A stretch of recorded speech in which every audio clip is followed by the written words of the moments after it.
Hello dear student, स्वागत है आप सभी का शुभम क्लासेस के इस नए वीडियो में। मैं संजीव सर। स्टूडेंट, जैसा कि आप लोग देख रहे हैं कि अभी इससे पहले का जो सेशन था उसमें जो है आपका जो चैप्टर नंबर 2 था वो पूरी तरीके से कंप्लीट हो गया, ठीक है। लेकिन उससे पहले वाले चैप्टर की अगर हम बात करें वैद्युत आवेश तथा क्षेत्र की, तो वैद्युत आवेश तथा क्षेत्र में जो है आपका एक टॉपिक रह गया था, और वो टॉपिक इसलिए रह गया था क्योंकि इससे पहले यानी कि 2023 सत्र के लिए जो सिलेबस था उसमें ये टॉपिक नहीं था। लेकिन जो इस बार यानी कि 2024 वाले सत्र के लिए सिलेबस आया हुआ है तो उसमें वो एक नया टॉपिक मतलब और ऐड हो गया। पहले वो टॉपिक हटाया गया था, फिर वापस से इस टॉपिक को फिर से जोड़ दिया गया, ठीक है। तो सबसे पहले हम लोग क्या करते हैं, एक बार ठीक है सिलेबस पे जरा नजर डाल लेते हैं कि क्या पहले था और क्या अब नया आ गया, ठीक है, जिससे जो है अब किसी भी चैप्टर का कोई टॉपिक ना छूटने पाए, ठीक है। चलिए सबसे पहले आपको हम जो है सिलेबस दिखा देते हैं बच्चों कि इस बार का जो सिलेबस आया हुआ है यानी फिजिक्स का, ठीक है। इससे पहले की अगर हम बात करें तो फिजिक्स के सिलेबस की कभी चर्चा हुई नहीं, ठीक है। फिजिक्स का जो सिलेबस है इसकी चर्चा हम लोगों ने नहीं की, ठीक है। हाँ, सबसे पहले एक बार स्टार्टिंग में जो चर्चा हुई थी वो क्या हुई थी कि किस मंथ में कितने चैप्टर पढ़ने हैं, यानी जिस तरीके से सीबीएसई बोर्ड कैलेंडर जारी करता है उसी तरीके से यूपी बोर्ड भी जो है मंथली जो है कैलेंडर जारी किया था, ठीक है। तो उस कैलेंडर को जो है हम लोगों ने देखा था कि किस मंथ में कौन सा चैप्टर हमको पढ़ना है, कहां तक कवर करना है, ठीक है, या कितना आपके हाफ ईयरली में आएगा, कितना आपके जो है एनुअल में आएगा, कहां तक क्या सारी चीजें हैं, वो सारी चीजें हम लोग देख चुके थे। तो चलिए सबसे पहले जो है आज हम लोग इस सिलेबस को देख लेते हैं, उसके बाद जो आपके वैद्युत आवेश तथा क्षेत्र का बचा हुआ टॉपिक है वो फिर हम पढ़ाते हैं, ठीक है। आज ही पढ़ा देंगे, इसी में पढ़ा देंगे, लेकिन उससे पहले सिलेबस देख लेते हैं, ठीक है। चलिए तो सिलेबस देखने के लिए सबसे पहले आप सभी लोग डायरेक्ट जो है यूपीएमएसपी की साइट पर जो है चले जाइए, वहां से आप ये देखो सिलेबस डाउनलोड कर सकते हो, ठीक है। इसमें देखो अगर हम बात करें स्थिर वैद्युत की यानी यूनिट नंबर 1 की, तो इसमें देखो हम लोग क्या क्या पढ़ लिए हैं और क्या क्या छूट गया है, जरा ध्यान दो उसको।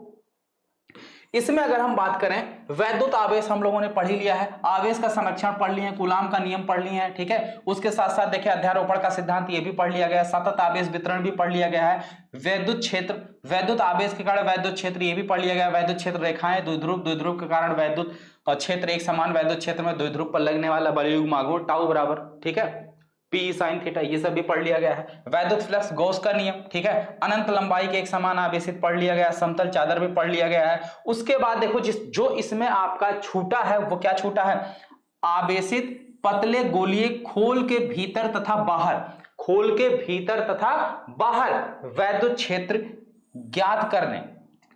ज्ञात करने में इस नियम का अनुप्रयोग, यानी कि गॉस के नियम के अनुप्रयोग की सहायता से एक कोई आवेशित पतला जो है गोलीय खोल है, तो खोल के भीतर और बाहर, तो भीतर और बाहर की बात हुई, ठीक है। तो भीतर और बाहर वैद्युत क्षेत्र कितना होगा, ये ही जो है आपका एक टॉपिक मिस हुआ है, तो इस टॉपिक को अभी जो है हम लोग पढ़ लेंगे, ठीक है। आज ही जो है हम इसको भी आपका तैयार करवा देते हैं, ठीक है। चलिए, और उससे पहले ये जो सेशन है ये बेटा आप लोगों के लिए इतना इंपॉर्टेंट है कि मतलब ये तो जानना बहुत जरूरी है कि क्या पढ़ना है क्या नहीं पढ़ना है, ठीक है। चलिए आगे आइए।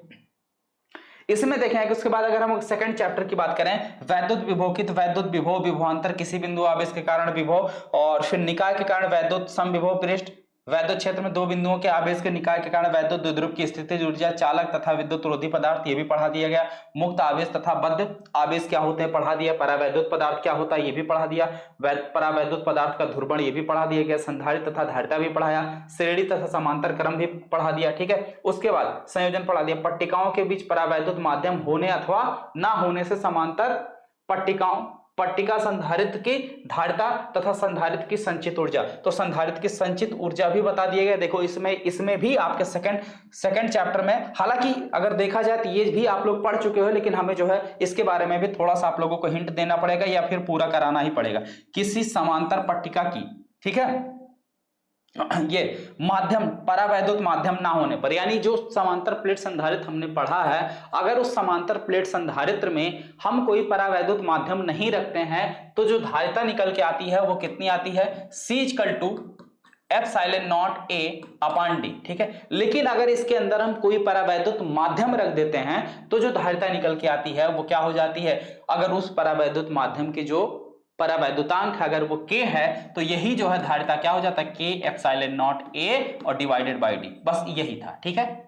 और ये दोनों हम लोग पढ़ चुके हैं, ये दोनों हम लोग पढ़ चुके हैं, ठीक है। तो यानी सेकंड चैप्टर जो है आपका पूरी तरीके से कंप्लीट है। चलिए अब आते हैं थर्ड चैप्टर पर। थर्ड चैप्टर की अगर हम बात करें, ठीक है, थर्ड चैप्टर की अगर हम बात करें, विद्युत धारा, ये आपका इकाई 2 है। विद्युत धारा, इसमें पढ़ना ही पढ़ना, इसमें सब कुछ पढ़ना, कुछ भी यानी इसमें कुछ नया नहीं है। जितना पहले था यानी कि 2023 सत्र के लिए जितना था उतना इस बार भी है। क्या क्या है? विद्युत धारा पढ़ना, धात्विक चालक में वैद्युत आवेशों का प्रवाह पढ़ना है, अपवाह वेग यानी कि अनुगमन वेग क्या होता है, जिसे अनुगमन वेग को ही हम लोग अपवाह वेग बोलते हैं, ठीक है। इंग्लिश में इसे ड्रिफ्ट वेलोसिटी बोला जाता है। गतिशीलता, मूवेबिलिटी क्या होती है, ठीक है, जो म्यू होती है ये मूवेबिलिटी, ठीक है, ये चीज क्या होती है। और इसके साथ साथ इनका वैद्युत धारा से संबंध क्या होता है, मूवेबिलिटी का यानी जो गतिशीलता है, गतिशीलता का विद्युत धारा से क्या संबंध होता है। ओम का नियम पढ़ना है, वैद्युत प्रतिरोध पढ़ना है, और विभव और धारा में जो है एक अभिलक्षणिक ग्राफ देखना है, ठीक है। तो यानी विभवांतर के साथ साथ किसी भी परिपथ की धारा कैसे बढ़ती है कैसे घटती है उसके बीच जो है आपको ग्राफ देखना है। ग्राफ में भी एक रैखिक ग्राफ आता है और एक अरैखिक ग्राफ आता है, ठीक है। यानी अगर हम ओम के नियम की बात करें तो हमें क्या मिलेगी, एक सरल रेखा मिलेगी, रैखिक ग्राफ मिलेगी, और जो ओम के नियम का पालन नहीं करेंगे उसमें अरैखिक ग्राफ मिलेगी, ठीक है। यानी ऐसे चालक जो ओम के नियम का पालन करते हैं उनका अगर हम बीआई अभिलक्षण करेंगे तो हमें क्या मिलेगा, रैखिक ग्राफ मिलेगा, और जो ओम के नियम का पालन नहीं करेंगे उसमें क्या मिलेगा, अरैखिक मिलेगा, ठीक है। उसके साथ साथ अगर हम देखें क्या है पढ़ना हमको, वैद्युत ऊर्जा और शक्ति। तो वैद्युत ऊर्जा और शक्ति जो है ये आप लोग क्लास 10 से पढ़ते आए हैं, इसमें कुछ आपको नया नहीं पढ़ना है, ठीक है। जो हल्का फुल्का नया पढ़ना, थोड़ा सा जो है इसी को क्या करना, एक्सटेंड करके पढ़ना है बस, ठीक है। तो ये भी आपको पढ़ाया जाएगा। उसके साथ साथ वैद्युत प्रतिरोधकता, यानी प्रतिरोध अलग बात है और प्रतिरोधकता अलग चीज है, ठीक है। तो प्रतिरोधकता क्या होती है, चालकता क्या होती है, और जो प्रतिरोध है ये टेम्परेचर पर किस प्रकार से डिपेंड करता है, ठीक है। अगर संभव रहा तो इसका जो है प्रैक्टिकल भी मैं आपको करवा दूंगा, ठीक है। अगर मटेरियल मेरे पास अवेलेबल रहा तो ये चीज जो मैं आपको करवा के दिखा दूंगा, ठीक है।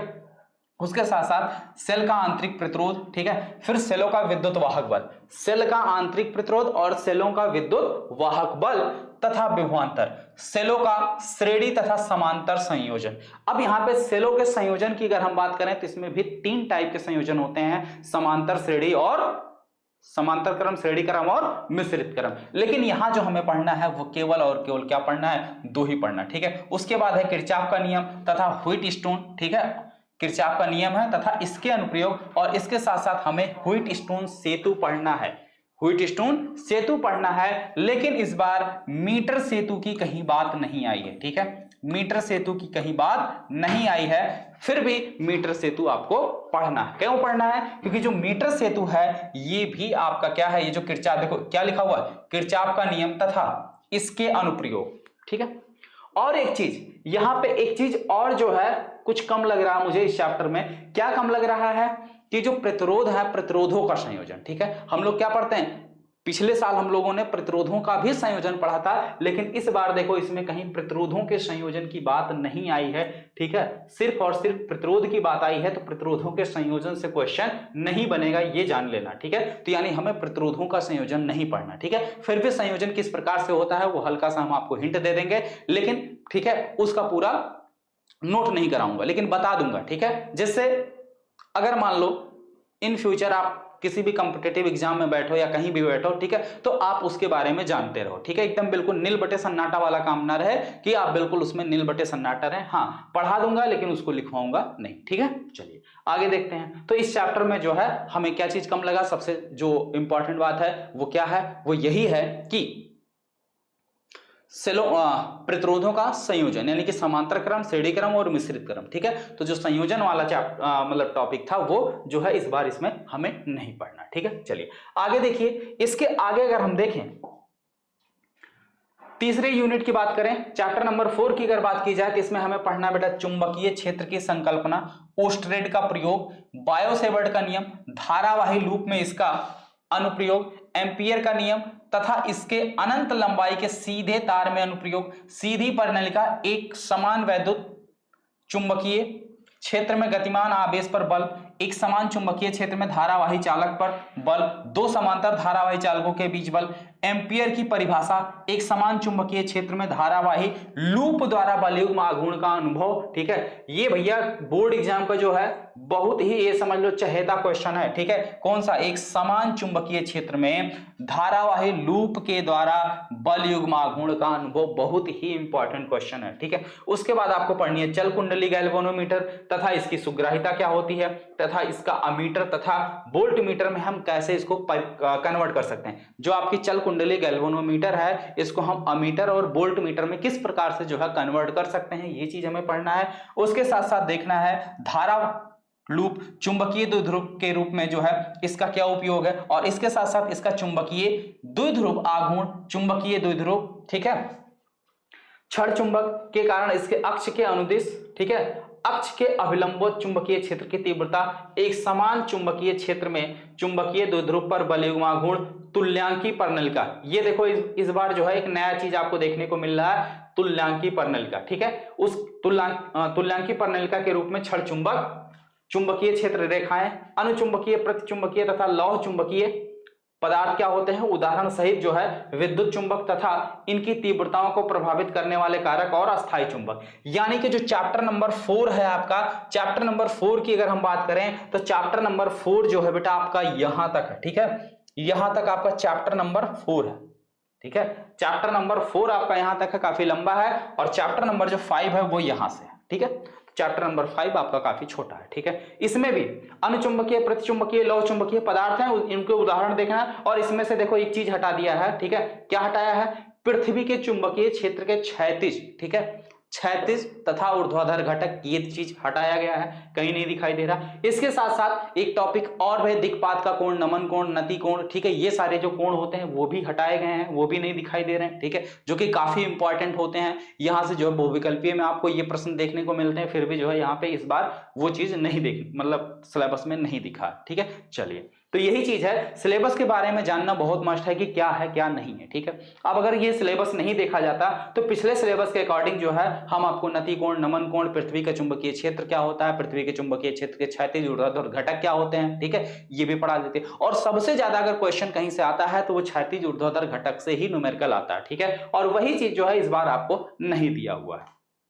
आगे आ जाओ, इसमें देखो इकाई 4 यूनिट यानी कि चैप्टर नंबर 6 में, चैप्टर नंबर 6 में सबसे पहले आपको पढ़ना बेटा वैद्युत चुंबकीय प्रेरण, ठीक है, फैराडे के नियम, प्रेरित विद्युत वाहक बल, ठीक है, तथा धारा, लेंज का नियम, स्वप्रेरण तथा अन्योन प्रेरण, ठीक है। बस इस बार काफी देखो, पहले दूसरे चैप्टर में तो कोई सिलेबस नहीं हटा है, लेकिन तीसरे में थोड़ा सा कम किया है, चौथे में भी कम किया, पांचवें में भी कम किया, देखो छठे में भी कम कर दिया। छठे में ज्यादा कुछ नहीं पढ़ना, सिर्फ क्या पढ़ना है, वैद्युत चुंबकीय प्रेरण पढ़ना, फैराडे का नियम पढ़ना, प्रेरित विद्युत वाहक बल पढ़ना है, और लेंज का नियम पढ़ना, उसके बाद स्वप्रेरण गुणांक, अन्योन प्रेरण गुणांक, ठीक, बस स्वप्रेरण गुणांक और अन्योन प्रेरण गुणांक। न स्वप्रेरण गुणांक का जो है उपयोग दिखाना हमें, ना अन्योन प्रेरण, ठीक, लेकिन फिर भी जो है हम लोग जो है इसके जो यूजेज हैं, जो इसके उपयोग हैं, दो समतल कुंडली बाकी चीजें हैं, ठीक है, तो उसको हम लोग जो है हल्का हल्का सा कर लिया जाएगा, ठीक है, जिससे जो है हाँ उसके बारे में नॉलेज में नीलबटे सन्नाटा वाला काम ना रहे, ठीक। चलिए, उसके बाद देखो फिर आपका चैप्टर नंबर 7 जो है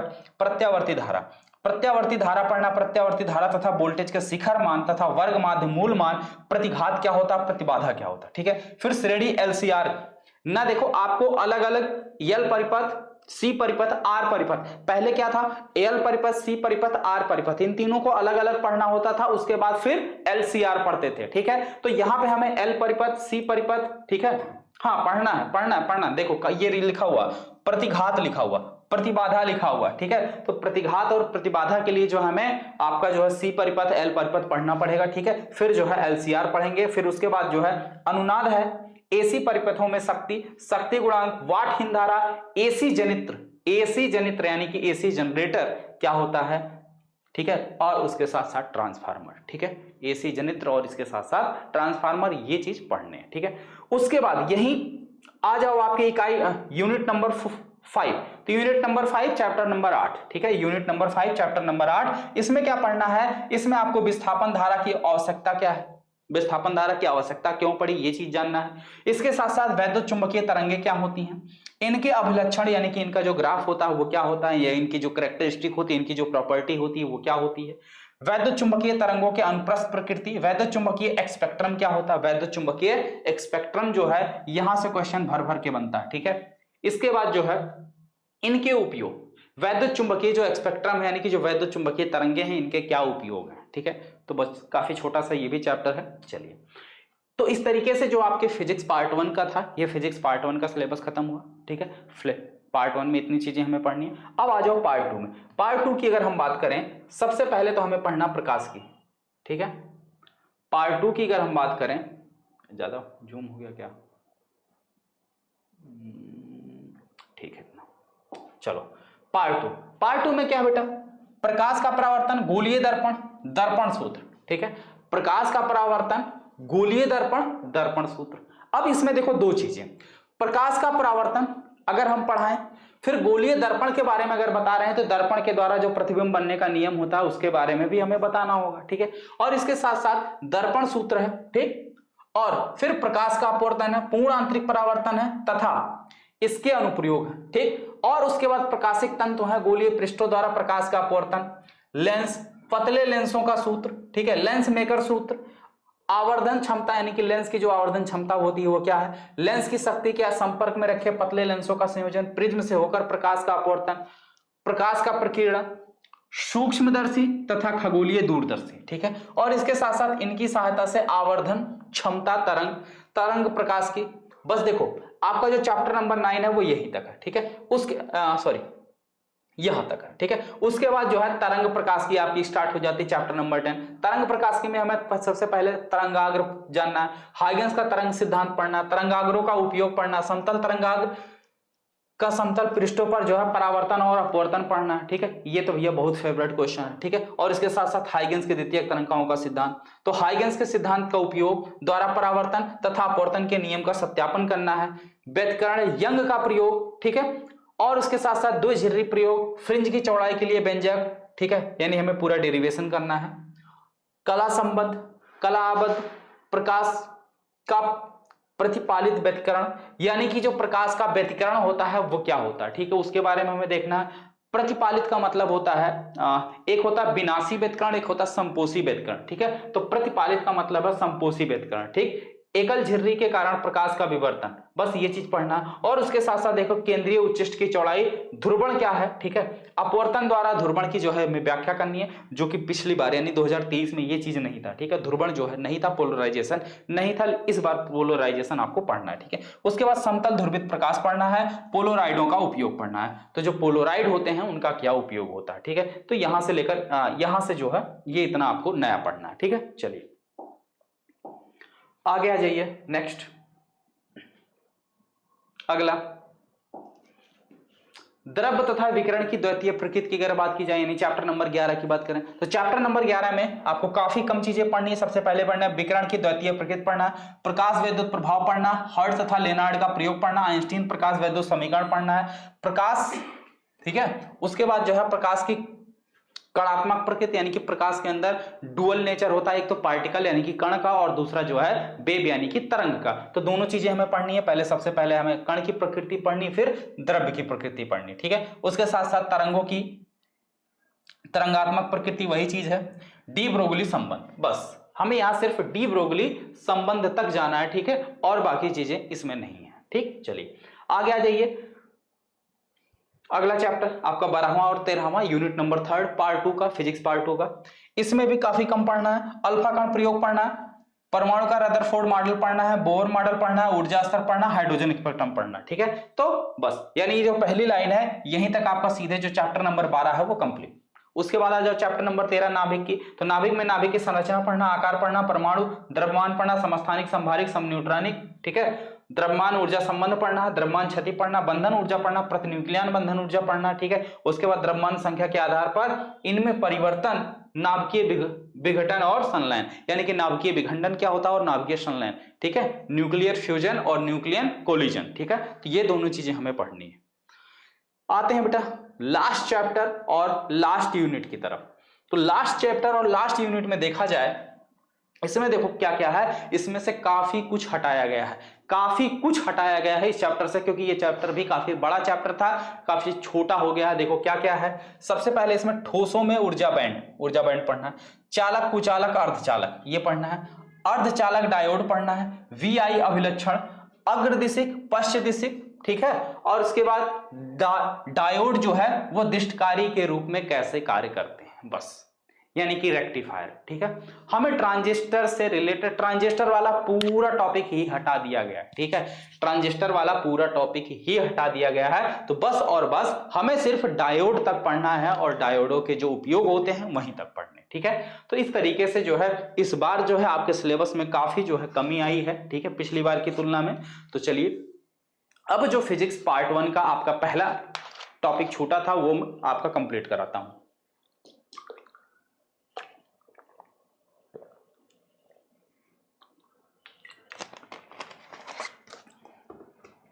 तो जितने भी बच्चे बेटा इस सेशन को लाइव देख रहे हैं सभी लोग एक बार इस वीडियो को लाइक कर दीजिए और अपने अपने दोस्तों को शेयर कर दीजिए। चलिए अब ध्यान से देखिए, जो आपके फिजिक्स पार्ट 1 का जो पहला चैप्टर है वैद्युत आवेश तथा क्षेत्र, उसका जो एक टॉपिक छूटा है, चलो सबसे पहले उसे कवर करते हैं। ठीक,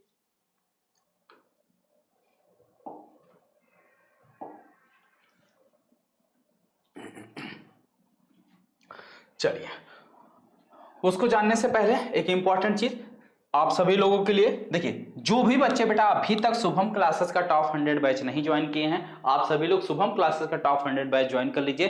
जैसा कि आप यहां पे देख रहे हैं 2023 की बोर्ड परीक्षा में ये कुछ बच्चे हैं जो शुभम क्लासेस के टॉप 100 बैच से पढ़कर बोर्ड एग्जाम में मैक्सिमम अंक स्कोर किए हैं। ठीक है, तो इस तरीके से आप भी बेटा जितना लाना चाहते हैं आप भी, अगर देखिए एक लाइन है कि अगर मान लिया जाए तो हार हो जाती है और अगर ठान लिया जाए तो जीत हो जाती है। तो अगर आप भी ठान लिए कि हमें नहीं किसी भी कीमत में हर हाल में 97-98% तक लाने हैं, तो आप लाकर ही मानेंगे या आप आसानी से ला सकते हैं। ठीक है, ये आपके ऊपर है। अगर आप मान लोगे कि हम नहीं ला सकते तो भाई उसमें कोई दो राय नहीं है, लेकिन अगर आप ठान लिए किसी चीज को तो वो चीज आप करके ही दम लेंगे। ठीक है, तो इसलिए बेटा जो भी बच्चे अभी तक टॉप 100 बैच से नहीं जुड़े हैं, टॉप 100 बैच से जुड़ जाएं, जिसकी प्राइस सिर्फ और सिर्फ 1499 रुपए, मात्र 1499 रुपए, और ये पूरे साल भर की फीस है। एक बार पेमेंट करने के बाद आपको किसी भी प्रकार का कोई पेमेंट नहीं करना होगा।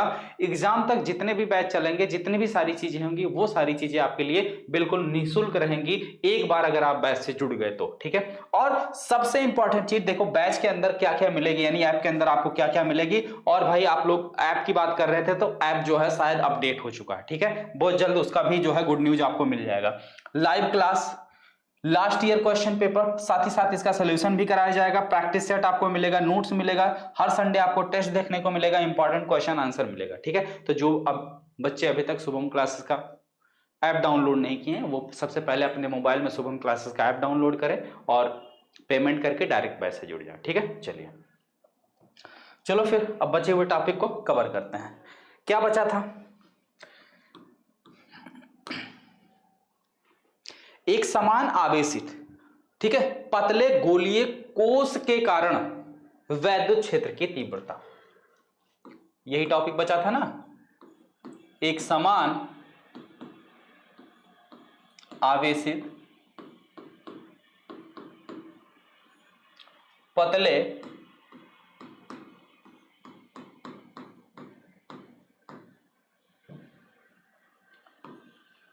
गोलीय कोश के कारण, पतले गोलीय कोश के कारण वैद्युत क्षेत्र की तीव्रता,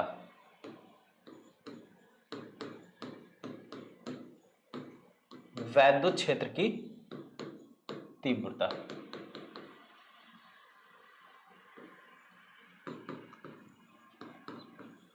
ठीक, चलो अब इसमें अगर हम बात करें बेटा किसी भी पतले को, जैसे मान लो ये हमारा क्या है, एक समान रूप से आवेशित कोई पतला जो है गोलीय कोश। ठीक, ये क्या है, एक समान रूप से आवेशित है। अब ये कैसा है, आवेशित है। कैसा है, आवेशित। ठीक, तो अगर हम इसको कोई भी किसी भी प्रकार का कोई भी आवेश अगर हम देंगे तो ये जो आवेश होता है इसके पृष्ठ पर एक समान रूप से वितरित हो जाएगा। ठीक है, इसको अगर मान लो हम प्लस क्यू आवेश देंगे तो ये जो आवेश है इसके पृष्ठ पर एक समान रूप से वितरित हो जाएगा। ठीक, अब इस गोलीय कोश के कारण अगर हम वैद्युत क्षेत्र की तीव्रता निकालने की कोशिश करें तो देखो तीन कंडीशन में वैद्युत क्षेत्र की तीव्रता निकलेगी। कैसे, कहां कहां, कमेंट सेक्शन में बताओ अगर किसी को पता हो, नहीं पता तो ध्यान से देखो। जैसे मान लो ये गोले का केंद्र, ठीक, एक मान लेते हैं अगर वो बिंदु हमारा इस गोले के बाहर है, इस गोले के बाहर मान लेते हैं यहां कोई बिंदु P है, यहां पर वैद्युच्छेद की तीव्रता कितनी होगी ये निकालना पहली चीज। दूसरी चीज ये निकालना है कि अगर कोई बिंदु इस गोले के पृष्ठ पर ही स्थित है, मान लेते हैं यहीं कहीं स्थित है, ये बिंदु P है ये यहां है, तो यहां पर वैद्युच्छेद की तीव्रता कितनी होगी। और उसके बाद अगर इस बिंदु को हम क्या करें, गोले के अंदर ले आ देते हैं, मान लेते हैं ये जो बिंदु है, ठीक है, गोले के अंदर है, तो यहां पर वैद्युच्छेद की तीव्रता कितनी होगी। ठीक, तो ये चीज हमें निकालना है। कैसे निकालना, बहुत आसान है, बहुत आसान है, बस थोड़ा सा आप ध्यान दीजिए संयम से। ठीक है, सबसे पहली चीज जो इसमें आपको नोट करना है या ध्यान देना है वो ये है कि माना कोई कैपिटल आर त्रिज्या की, मान लेते हैं इस जो गोला है इस गोले की त्रिज्या कितनी बेटा, कैपिटल आर। माना कोई कैपिटल आर त्रिज्या का गोलीय कोश है जो एक समान रूप से आवेशित है, ठीक, और इस गोले के बाहरी पृष्ठ पर प्लस क्यू आवेश, कितना, इस गोले के बाहरी पृष्ठ पर प्लस क्यू आवेश एक समान रूप से क्या है, वितरित है। क्या है, एक समान रूप से वितरित है। ठीक, इतनी बात समझ में आ गई। अब इस गोलीय कोश के कारण हमें, इस गोलीय कोश के कारण, ठीक है, इस गोलीय कोश के कारण जिसका केंद्र O है, जिसका केंद्र O है, R दूरी पर स्थित किसी बिंदु P पर, R दूरी पर स्थित किसी बिंदु P पर, मान लेते हैं ये जो बिंदु P है इसकी यहां से जो डिस्टेंस है वो कितनी है, स्मॉल r है, स्मॉल r दूरी पर कोई बिंदु P है, यहां पर वैद्युच्छेद की तीव्रता ज्ञात करनी है। ये तो हो गई बात लिखने वाली। फिर से सुनो क्या है, माना कैपिटल R त्रिज्या की कोई एक समान आवेशित, ठीक है, कोई एक समान आवेशित पतला गोलीय कोश है, ठीक है, जो या जिस पर प्लस क्यू आवेश, ठीक है, इसके पृष्ठ पर एक समान रूप से वितरित है। गोलीय कोश जिसका केंद्र O है, केंद्र O से स्मॉल r दूरी पर स्थित किसी बिंदु P पर वैद्युच्छेद की तीव्रता ज्ञात करनी है। ठीक है, अब यहां पे भी केस 1 2 3 बनेगा। केस नंबर 1, अगर बिंदु P गोलीय कोश के बाहर स्थित है तब कितना होगा। केस नंबर 2, अगर बिंदु P गोलीय कोश पर स्थित है तब कितना होगा। केस नंबर 3, अगर बिंदु P गोलीय कोश के अंदर स्थित है तब वैद्युच्छेद की तीव्रता कितनी होगी। ठीक है, आई बात समझ में। तो तीनों चीज क्लियर है, केस 1, केस 2, केस 3 बिल्कुल क्लियर है ना। चलिए अब इतना पहले लिख लेते हैं, पहले इतना लिख लेते हैं। ठीक है, माना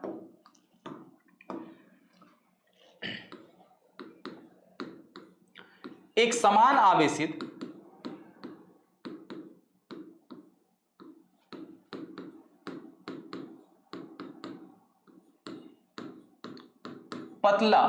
पतले गोलीय कोश जिसकी त्रिज्या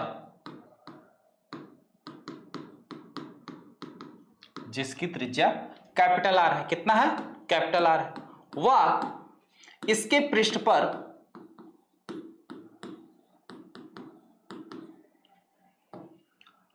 प्लस क्यू आवेश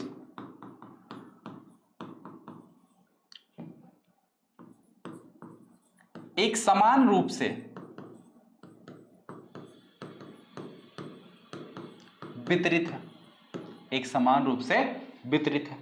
ठीक है, गोलीय कोश जिसका केंद्र O है, गोलीय कोश के केंद्र O से स्मॉल r दूरी पर स्थित किसी बिंदु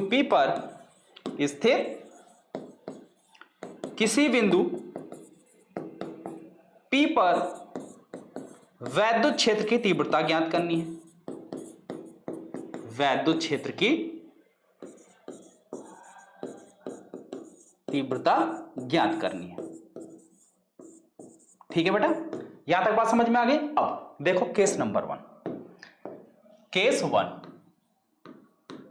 यदि बिंदु P गोलीय कोश के बाहर हो, यदि P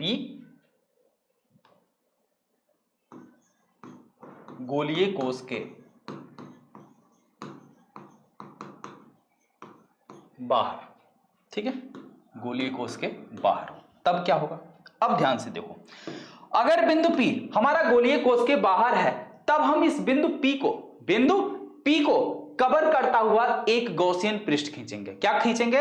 इस बिंदु P को कवर करता हुआ हम क्या करेंगे? एक गॉसियन पृष्ठ खींचेंगे, ठीक है, एक गॉसियन पृष्ठ की परिकल्पना करेंगे जो बिंदु P से होकर जाए। कहां से होकर जाए? जो बिंदु P से होकर जाए, ठीक है, जो बिंदु P से होकर जाए। इस प्रकार से हम एक गॉसियन पृष्ठ की परिकल्पना करते हैं कि जो बिंदु P से होकर जाए। एक सेकंड रुक जाओ, ठीक है।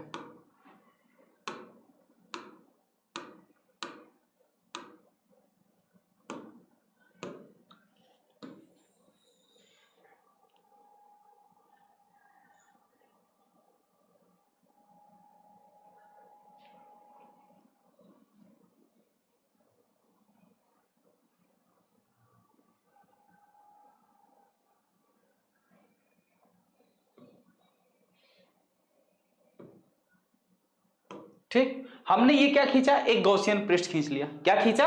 एक गॉसियन पृष्ठ खींच लिया जो इस बिंदु P से होकर जा रहा, जो इस बिंदु P से होकर जा रहा। ठीक, आई बात समझ में? इसके लिए क्या करेंगे? हमने क्या किया? एक गॉसियन पृष्ठ खींचा, ठीक है, जो बिंदु P से होकर जाए, ठीक है, हो, तब स्मॉल r जितनी इसकी दूरी है, जितनी इसकी दूरी है इतनी त्रिज्या का होना चाहिए, ठीक है। स्मॉल r दूरी की या स्मॉल r त्रिज्या की एक गॉसियन पृष्ठ, एक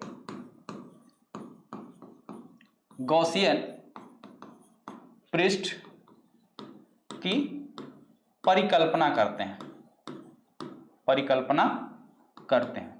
इसका मतलब क्या है? इमेजिन करते हैं कि ऐसा एक पृष्ठ हम खींच लिए, ठीक है। ये रियल में नहीं खींचा जाता, वैसे ये एक हमारी एक इमेजिनेशन होती है, ठीक।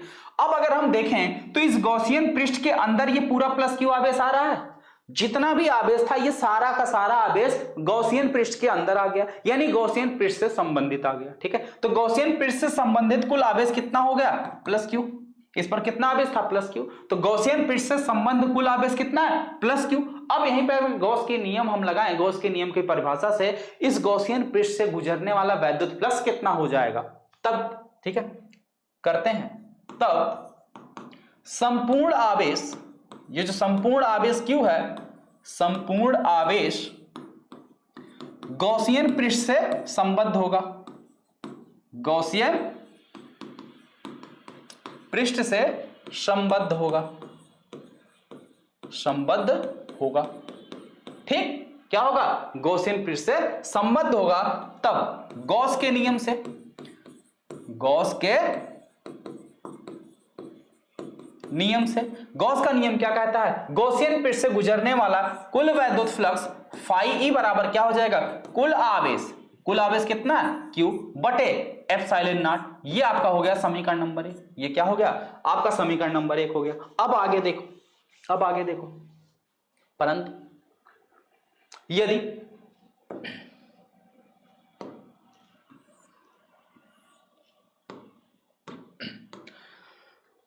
यदि गॉसियन पृष्ठ पर, गॉसियन पृष्ठ के बिंदु P पर माना वैद्युत क्षेत्र की तीव्रता कितनी है? E है। जहां पे हमें वैद्युत क्षेत्र की तीव्रता निकालनी है, हम मान लेते हैं कि इस बिंदु पर वैद्युत क्षेत्र की जो तीव्रता है वो कितनी है? E है। कितनी वैद्युत क्षेत्र की तीव्रता है बच्चों? E है। कितनी मान लिया? E, ठीक है। और इस बिंदु P पर, इस बिंदु P पर हमने एक छोटा सा क्षेत्रफल अवयव ले लिया, क्या? ds। और इसका जो क्षेत्रफल वेक्टर होगा ds कैप, वो भी जो है वैद्युत क्षेत्र की दिशा में होगा। ये जो ds कैप होगा ये भी वैद्युत क्षेत्र की दिशा में होगा, ds, ठीक है। इनके बीच जो कोण बनेगा वो कितना बनेगा? 0। थीटा बराबर कितना होगा? 0 डिग्री, ठीक है। अब गॉस के नियम के अनुसार इस सूक्ष्म क्षेत्रफल ds से गुजरने वाला वैद्युत फ्लक्स कितना हो जाएगा। अगर क्षेत्रफल हमारा सूक्ष्म है तो गुजरने वाला वैद्युत फ्लक्स भी सूक्ष्म ही होगा। तो इस सूक्ष्म क्षेत्रफल ds से गुजरने वाला वैद्युत फ्लक्स कितना हो जाएगा, फाई ई बराबर, यानी कि d फाई ई बराबर integration E dot ds, E dot ds, ठीक है, E डॉट ds। डॉट के अंदर क्या हो जाता है, integration E ds cos theta, cos theta, और इनके बीच कोण कितना बना, 0, cos 0 का मान होगा 1, तो क्या हो जाएगा इंटीग्रेशन E ds। ये हमको निकल के आ गया क्या, d फाई e, यानी सूक्ष्म क्षेत्रफल ds से गुजरने वाला वैद्युत फ्लक्स, क्या, सूक्ष्म क्षेत्रफल ds से गुजरने वाला वैद्युत फ्लक्स। लेकिन हमें चाहिए संपूर्ण पृष्ठ से, तो अब वही चीज, संपूर्ण पृष्ठ से गुजरने वाला वैद्युत फ्लक्स, संपूर्ण पृष्ठ से गुजरने वाला वैद्युत फ्लक्स कितना हो जाएगा, ठीक, संपूर्ण पृष्ठ से गुजरने वाला वैद्युत फ्लक्स, सीधे इसी को क्या कर दो, फाई ई बराबर क्या हो जाएगा, इंटीग्रेशन ऑफ डी फाई, इसी को इंटीग्रेट कर दो, ठीक। अब आगे नेक्स्ट पेज पे करता हूं, तो फाई ई बराबर इंटीग्रेशन डी फाई, अब डी फाई का मान रख दो, ये क्या है, ई ds, ठीक है, ई ds, ई कांस्टेंट है, कांस्टेंट को ले लो बाहर, ई बाहर हो गया, इंटीग्रेशन ds। अब ये जो ds है, ये ds अगर हम जोड़ते जाएं तो ये पूरा किसका क्षेत्रफल बनेगा, किसका क्षेत्रफल बनेगा, गोलीय कोश का, और गोलीय कोश का जो पृष्ठ होता है उसका क्षेत्रफल कितना होता है, 4 pi are square, 4 pi are square, ठीक है। तो इसका जो क्षेत्रफल हो जाएगा ये क्या हो जाएगा, 4 pi are square, E into 4 pi are square, ये फाई निकल के आ गया, संपूर्ण वैद्युत फ्लक्स। समीकरण नंबर 1 से, समीकरण 1 से फाई ई बराबर कितना है, क्यू बटे एप्सिलॉन नॉट, क्यू बटे एप्सिलॉन नॉट। तो अब फाई ई का मान यही रख दो उठा के यहां पे, ठीक है, फाई की जगह क्या रखोगे, क्यू बटे एप्सिलॉन नॉट इक्वल टू क्या हो गया, E into 4 pi are square. हमें चाहिए वैद्युत क्षेत्र की तीव्रता E, तो E बराबर क्या हो जाएगा, 4 पाई से यहां गुणा इधर आएगा, भाग हो जाएगा, तो Q बटे 4 pi are square into epsilon naught. अब देखो एप्सिलॉन नॉट को 4 पाई के साथ शिफ्ट कर दो, आर स्क्वायर को पीछे कर दो, कोई दिक्कत नहीं ना, 3 गुणे 2 करो या 2 गुणे 3 करो, कोई फर्क पड़ता है, कोई फर्क नहीं, 3 दूनी 6, 2 तिहाई 6, बात वही है, ठीक। तो 4 pi epsilon nought into R square, ठीक है। अच्छा अब इसको जरा देखो, इसको ऐसे लिख सकते हैं 1/4 पाई epsilon not, 1/4 pi epsilon nought into Q बटे आर स्क्वायर, लिखा जा सकता है क्यू बटे आर स्क्वायर, ऐसा लिख सकते हैं ना, लिख सकते हैं ना। तो यही क्या है, किसी भी गोलीय कोश के कारण गोलीय कोश के बाहर आर दूरी पर स्थित किसी बिंदु P पर वैद्युत क्षेत्र की तीव्रता का फार्मूला है, वैद्युत क्षेत्र की तीव्रता का फार्मूला, ठीक है। इसका जो मात्रक होगा वो क्या होगा, न्यूटन बटे कूलम, मात्रक क्या होगा, न्यूटन बटे कूलम, ठीक। आगे बात समझ में, केस नंबर 1 समझ में आया, चलो एक बार फिर से रिपीट कर देता हूं। देखो इसमें क्या करना है, इसके लिए सबसे पहले हमने क्या किया, माना कोई कैपिटल आर त्रिज्या का कोई गोलीय कोश है जो एक समान रूप से आवेशित है, ठीक है, और इस पर प्लस क्यू आवेश एक समान रूप से इसके पृष्ठ पर वितरित है। अब इस गोलीय कोश के जो केंद्र O है, इससे स्मॉल r दूरी पर किसी बिंदु P पर वैद्युत क्षेत्र की तीव्रता निकालनी है। तो वैद्युत क्षेत्र की तीव्रता बिंदु P पे निकालने के लिए हमने क्या किया, एक ऐसा गॉसियन पृष्ठ खींचा कि जो इस बिंदु P से होकर जाए और ये जो गोलीय कोश है इसको पूरी तरीके से कवर करे। तो ये हमने एक गोला खींच लिया जिसकी त्रिज्या कितनी, स्मॉल r, ठीक। अब संपूर्ण जो प्लस क्यू आवेश है इस गॉसियन पृष्ठ के अंदर आ गया, गॉसियन पृष्ठ से संबद्ध हो गया। तो जब संपूर्ण आवेश गॉसियन पृष्ठ से संबंधित कुल आवेश कितना क्यू है, तो गॉसियन पृष्ठ से गुजरने वाला कुल वैद्युत फ्लक्स फाई ई कितना हो जाएगा, क्यू बटे एप्सिलॉन नॉट। समीकरण नंबर 1 बन गया, ठीक।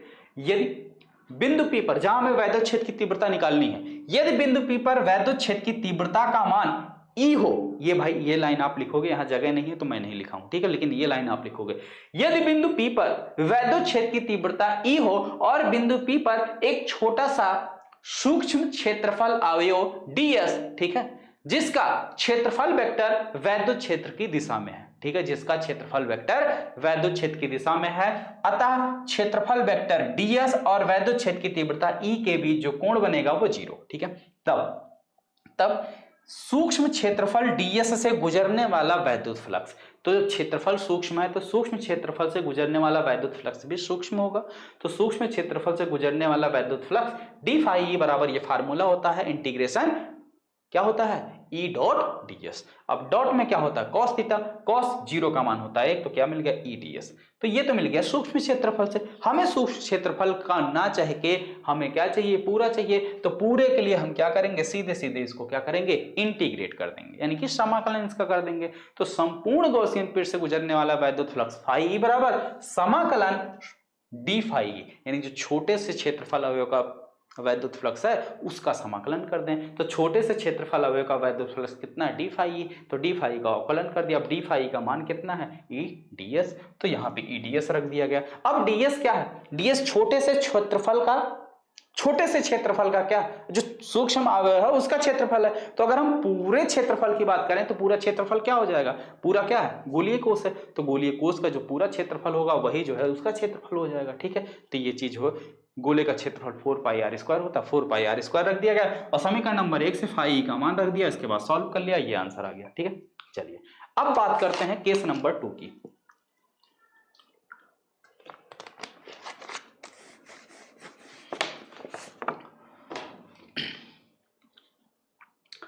केस नंबर 2,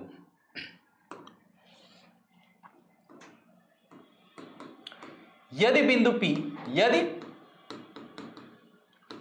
P पृष्ठ पर हो, कहां हो, पृष्ठ पर हो, तब स्मॉल r बराबर कैपिटल R। अगर ये जो बिंदु P है ये यहां ना होकर यहां हो, बिंदु P यानी यहां ना होकर सीधे गोलीय कोश के पृष्ठ पर हो, तब देखो ये जो स्मॉल r है ये इतना हो जाएगा और ये क्या, इस वाले वृत्त की त्रिज्या है, यानी इस वाले गोलीय कोश की त्रिज्या है, तो यानी जो स्मॉल r है किसके बराबर हो जाएगा, कैपिटल R के। बस फार्मूले में जहां स्मॉल r है उसकी जगह कैपिटल R रख दो, बस, ठीक है। ये जो है आपके पृष्ठ का सूत्र आ गया, ये गोलीय कोश के पृष्ठ पर आ गया। अगला आ जाओ, केस 3 की अगर हम बात करें, कोश के अंदर यदि बिंदु P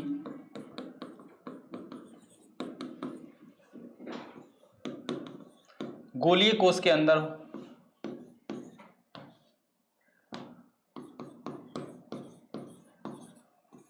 गोलीय कोश के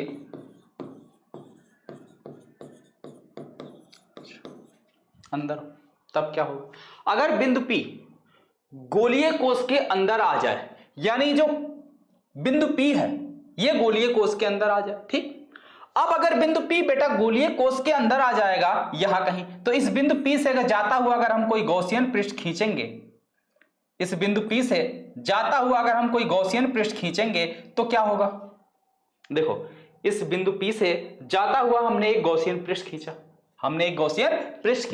अब इस गॉसियन पृष्ठ से संबंध कोई आवेश है, गॉसियन पृष्ठ से संबंध कुल आवेश कितना है, 0। तो गॉसियन पृष्ठ से जब कोई आवेश ही नहीं संबद्ध होगा, कोई आवेश इससे संबंधित ही नहीं है, तो यहां पर वैद्युत फ्लक्स कितना हो जाएगा, फाई ई बराबर 0, फाई ई बराबर क्या हो जाएगा, 0, ठीक है, फाई ई बराबर 0, ठीक। तो गॉसियन पृष्ठ से संबंधित जब वैद्युत फ्लक्स ही 0 हो गया, तो जब वैद्युत फ्लक्स 0 हो गया तो वैद्युत क्षेत्र की तीव्रता E बराबर क्या हो जाएगी, ऑटोमेटिक 0 हो जाएगी। क्यों, क्योंकि भैया देखो यही तो वैद्युत क्षेत्र की तीव्रता है। अब फाई ई का मान अगर आप 0 कर दोगे तो ये 4 पाई आर स्क्वायर जो इसके साथ गुणा उधर जाएगा भाग 0 में, किसी भी चीज से भाग करोगे तो वो आएगा 0।